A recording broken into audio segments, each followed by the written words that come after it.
సంఖ్యాపరంగానే తప్ప ఇది ఒక హెచ్చరిక లాంటి వాళ్ళే మాకు 70% వస్తాయని చెప్పుకున్నారు. ముఖ్యమంత్రి గారు కూడా అనౌన్స్ చేసింది 70-75. వాళ్ళు 95% చెప్పుకోలేకపోయారు.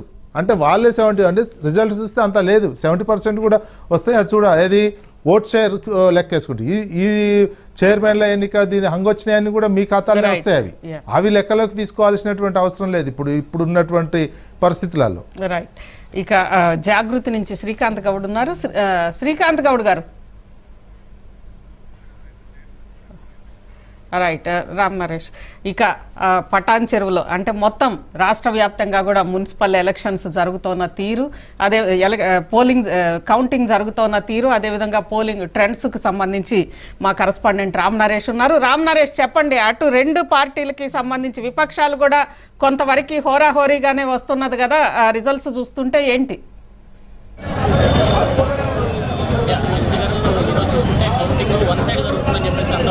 కానీ దానికి భిన్నంగా అయితే జరుగుతున్న పరిస్థితి అయితే ఉందని చెప్పవచ్చు. ఎందుకంటే రాష్ట్ర వ్యాప్తంగా జరుగుతున్న కౌంటింగ్ ఏదైతే 116 మున్సిపాలిటీలకు సంబంధించి ఇప్పటివరకు దాదాపు 38 మున్సిపాలిటీలను అధికార పార్టీ కైవసం చేసుకోవడం జరిగింది. 10 మున్సిపాలిటీలను బీఆర్ఎస్ పార్టీ కైవసం చేసుకోవడం జరిగింది. అదర్స్ ఒక 2 మున్సిపాలిటీలను అయితే కైవసం చేసుకున్న పరిస్థితి ఉంది.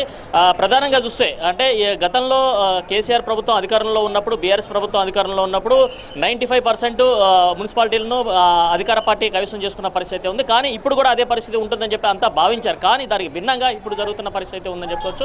ఓటర్లు నాడిని పట్టుకోవడంలో అధికార పార్టీ కొంత ఎరగబడ్డ పరిస్థితి కనిపిస్తుందని చెప్పుకోవచ్చు. ఎందుకంటే ఇక్కడ ఓటర్లంతా కూడా తమ వైపే ఉంటారని చెప్పేసి అంతా భావించారు. కానీ ఇక్కడ బీఆర్ఎస్ కానీ అదేవిధంగా ఇటు బీజేపీ కానీ చాలా ప్రాంతాల్లో నెక్ అండ్ నెక్ ఫైట్ ఇచ్చిన పరిస్థితి ఉంది. ప్రధానంగా చూసుకుంటే బీఆర్ఎస్ పార్టీ చాలా చోట్ల నెక్ అండ్ నెక్ ఫైట్ ఇచ్చిన పరిస్థితి ఉంది. ఈ నేపథ్యంలోనే మొత్తం వార్డులు అంటే 2996 వార్డుల్లో 14 ఏకగ్రీవం అయిన తర్వాత మిగతా వార్డులకు సంబంధించేసి దాదాపు ఇప్పటివరకు వచ్చిన ఫలితాల ప్రకారం 1100లకు పైగా కాంగ్రెస్ పార్టీ కైవసం చేసుకున్న పరిస్థితి ఉందని చెప్పుకోవచ్చు. మరోవైపు బీఆర్ఎస్ పార్టీ కూడా దాదాపు 580కి పైగా వార్డులను కైవసం చేసుకున్న పరిస్థితి ఉంది. అయితే ఇతరులు అంటే స్వతంత్ర అభ్యర్థులు కానీ ఇతర పార్టీలకు సంబంధించిన అభ్యర్థులు దాదాపు 184 మంది వాళ్ళు గెలవడం జరిగింది. అయితే బీజేపీ పార్టీకి సంబంధించి ఇతరుల కన్నా కొంచెం తక్కువగానే అంటే 174 వార్డులను ఇప్పటివరకు కైవసం చేసుకుందని చెప్పుకోవచ్చు. ఎందుకంటే జాతీయ పార్టీగా ఉంది బీజేపీ పార్టీ, ఇక్కడ అంటే మున్సిపాలిటీ ఎన్నికల్లో సత్తా చాటుతుందని చెప్పేసి అంతా భావించారు. కానీ బీజేపీ పార్టీ మాత్రం ఈ మున్సిపల్ ఎన్నికల్లో చాలా వెనకబడ్డ పరిస్థితి ఉంది. అయితే ఇక్కడ ఈ ఎన్నికలకు సంబంధించి చాలా చోట్ల కూడా హంగు ఏర్పడ్డది. అంటే దాదాపు 15 మున్సిపాలిటీల్లో మాత్రం హంగు అయితే ఏర్పడ్డది. దీంతో ఇప్పుడు ఆ హంగులో ఎవరైతే ఇండిపెండెంట్లు కానీ అదేవిధంగా ఎక్స్ అఫీషియో మెంబర్లు ఎవరైతే ఉన్నారో వాళ్ళ ఓట్లు చాలా కీలకంగా మారాయి. ప్రస్తుతం ఇండిపెండెంట్లను తమ వైపు తిప్పుకునేందుకు ఇటు కాంగ్రెస్ పార్టీ కానీ అదేవిధంగా బీఆర్ఎస్ పార్టీ 2 పార్టీలు కూడా చాలా తీవ్రంగా ప్రయత్నాలు అయితే చేస్తున్న పరిస్థితి ఉంది. ఎందుకంటే ఇప్పుడు ఏదైతే రిటర్నింగ్ ఆఫీసర్ వాళ్ళకి అంటే ఎవరైతే అభ్యర్థులు గెలిచారో వాళ్ళకి సంబంధించి రిటర్నింగ్ ఆఫీసర్ గెలుపుకు సంబంధించిన గుర్తింపు కార్డు ఇస్తారో ఆ గుర్తింపు కార్డు ఇచ్చిన తర్వాత సర్టిఫికేట్ ఇచ్చిన తర్వాత వాళ్ళు బయటకు వచ్చిన తర్వాత వాళ్ళని తమ వైపు తిప్పుకునే ప్రయత్నాలు అయితే ముమ్మరంగా చేస్తున్న పరిస్థితి ఉంది. ఇప్పటికే చాలా మంది అభ్యర్థులను క్యాంపులకు తరలిస్తున్న పరిస్థితి ఉంది. ఇప్పుడు గెలిచిన తర్వాత కూడా అయితే ఎవరైతే బయటకు వస్తారో ఆ అభ్యర్థులను కూడా క్యాంపులకు తరలించేందుకు ఇటు కాంగ్రెస్ పార్టీ కానీ అదేవిధంగా బీఆర్ఎస్ పార్టీ కూడా సిద్ధంగా ఉన్న పరిస్థితి కనిపిస్తుంది. రాష్ట్ర వ్యాప్తంగా చూస్తే 116 మున్సిపాలిటీలకు సంబంధించి ఇప్పటికే ఫలితాలు చాలా వరకు వచ్చాయి. దాదాపు 70% ఫలితాలు వచ్చాయి. 70% ఫలితాల్లో కూడా ఎక్కువ శాతం అంటే కాంగ్రెస్ పార్టీ వన్ సైడ్గా వస్తుందని చెప్పేసి అంతా భావించారు. కానీ దానికి భిన్నంగా ఫలితాలు అయితే వస్తున్న పరిస్థితి అయితే ఉందని చెప్పుకోవచ్చు. వార్డుల్లో మాత్రం 1100లకు పైగా వార్డులను కాంగ్రెస్ పార్టీ కైవసం చేసుకుంది. ఇటు బీఆర్ఎస్ పార్టీ కూడా అంటే అధికార పార్టీలో ఏదైతే వార్డులు కైవసం చేసుకుందో అదేవిధంగా ప్రతిపక్ష పార్టీ కూడా అంతే స్థాయిలో కైవసం చేసుకున్న పరిస్థితి ఉంది. మరోవైపు ఇటు బీజేపీ పార్టీ ఎక్కువ స్థానాలు కైవసం చేసుకుందని చెప్పేసి కానీ దానికి తగ్గట్టు అయితే ఫలితం రాలేదు. కొన్ని చోట్ల హంగు దగ్గర మాత్రం చాలా కీలక ఇండిపెండెంట్ ఉన్నారు. వాళ్ళని అవసరమైతే వాళ్ళని తీసుకుని వెళ్లేందుకు కూడా కొన్ని ప్రయత్నాలు అయితే జరుగుతున్న పరిస్థితి అయితే మనకి సమాచారం అందుతుంది. ఇప్పటికే దాదాపు 14 మున్సిపాలిటీల్లో హంగ్ అయితే ఏర్పడ్డది. ఆ హంగులో మాత్రం ఇండిపెండెంట్ చాలా కీలకంగా ఉన్నారు. మిగతా మున్సిపాలిటీలకు సంబంధించి కొన్ని చోట్ల ఇద్దరికి సమానంగా ఓట్లు రావడంతో వాళ్ళకి టాస్ వేసి ఆ టాస్లో అభ్యర్థులను అయితే ప్రకటించే పరిస్థితి కనిపిస్తుంది. మొత్తంగా చూస్తే మున్సిపాలిటీ మాత్రం ఈసారి చాలా కీలకంగా మారే చెప్పుకోవచ్చు. ఎవరైతే ఓటర్లు తమ వైపే ఉంటుందని చెప్పేసి అధికార పార్టీ భావించినప్పుడు కొంత గుంపనంగా ఉండేసి ఇటు పరిస్థితి పోలిస్తే ఈసారి ఎన్నికలు డిఫరెంట్ గా జరిగిన పరిస్థితి ఉంది. రైట్. రామ్ నరేష్, అల్జాపూర్ శ్రీనివాస్ గారు ఉన్నారా?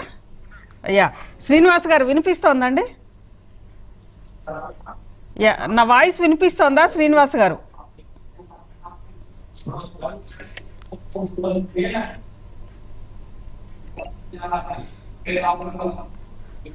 రైట్. సాయి కుమార్ గారు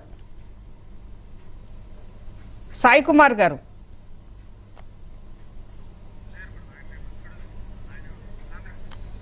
ఎస్, సాయి కుమార్ గారు.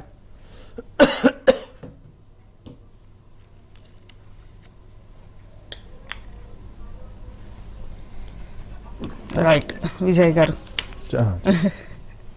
ఎస్, మొత్తం మీద కొంతవరకు బీఆర్ఎస్ అయితే ఈసారి పుంజుకుంది అనుకోవచ్చు పార్లమెంటు ఎన్నికల నుంచి ఇప్పటి వరకు చూస్తే. ఏంటి దీనికి అంటే ఇంకోవైపు కవితకు కూడా ఒక మున్సిపాలిటీ వచ్చేసింది.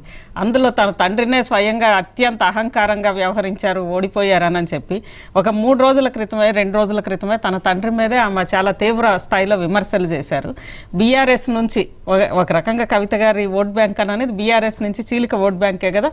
ఏంటి కవిత కూడా జాగృతి పార్టీ ప్రారంభించ ముందే ఒక మున్సిపాలిటీని కైవసం చేసుకుంది, ఏంటి ఎలా చూడొచ్చు?